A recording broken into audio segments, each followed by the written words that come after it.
الحمد لله رب العالمين، والصلاة والسلام على نبينا محمد وعلى آله وأصحابه أجمعين. أما بعد، السلام عليكم ورحمة الله وبركاته. امید است که دوستان و برادران مجاهد در هر جایی که هستید جور و صحتمند باشید.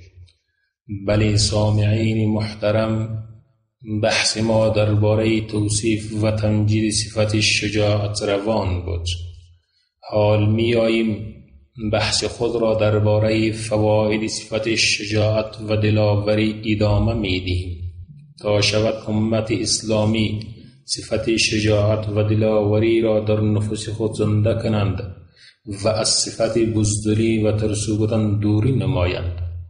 بله سامعین محترم، شجاعت برای فرد و جامعه دارای فواید می باشد.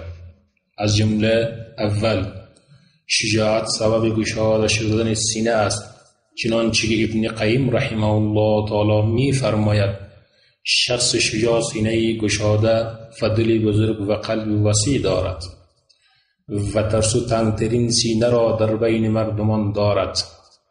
دلبندی دارد، نخوشی دارد و نه شادمانی، نه لذت و نه نعمت. چیزی دارد که حیوانات چارپای دارند. و اما خوشی و لذت و نعمت شادمانی روح برای هر ترسو حرام است.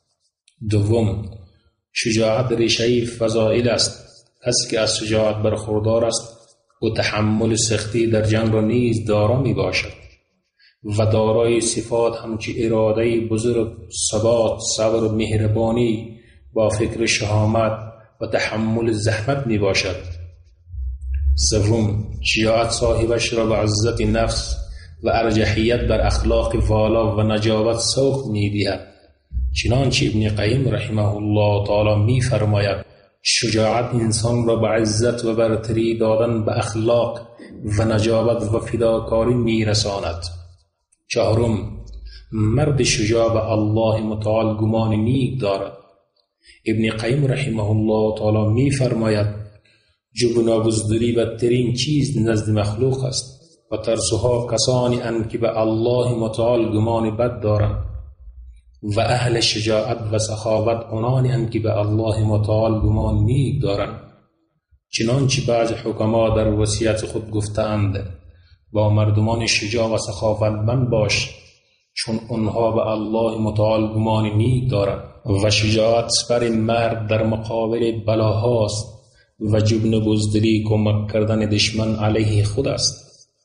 پس چون صلاحی است که ترسو اون را به دشمن خود می دهد که با اون علیه جنگ کند.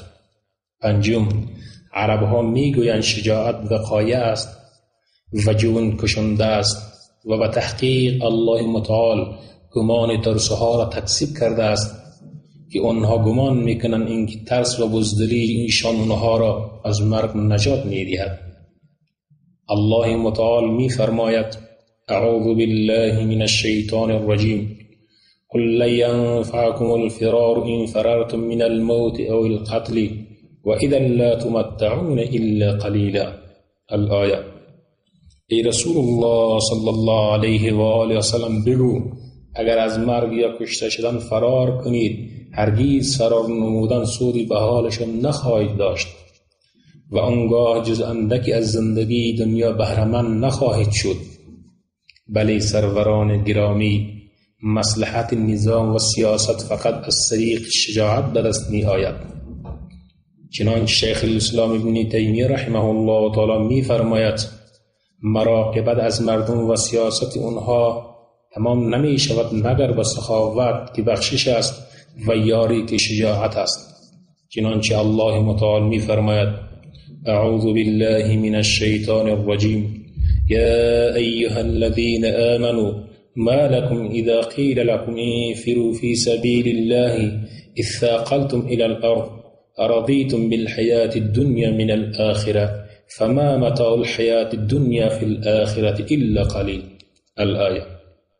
ای کسانی که ایمان آوردید، شما را چی شده که هنگامی که با شما گفته می شود به سوی جهاد در راه الله متعال حرکت کنید، به زمین میچسبید و سستی میکنید و از خود بزدلی نشان میدهید، در حالی که جهاد در راه الله متعال اون قدر عملی بسیار نیکو با فضیلت است که حتی شهید آرزو میکند که به دنیا باز گردد فدباره به درجه شهادت نائل گردد. آیا بجای آخرت به زندگی دنیا راضی شده اید؟ حال اینکه متاع زندگی دنیا در برابر آخرت جز اندکی نیست. ولی سروران گرامی، از الله متعال می‌خواهیم که من شما را شجاع بگرداند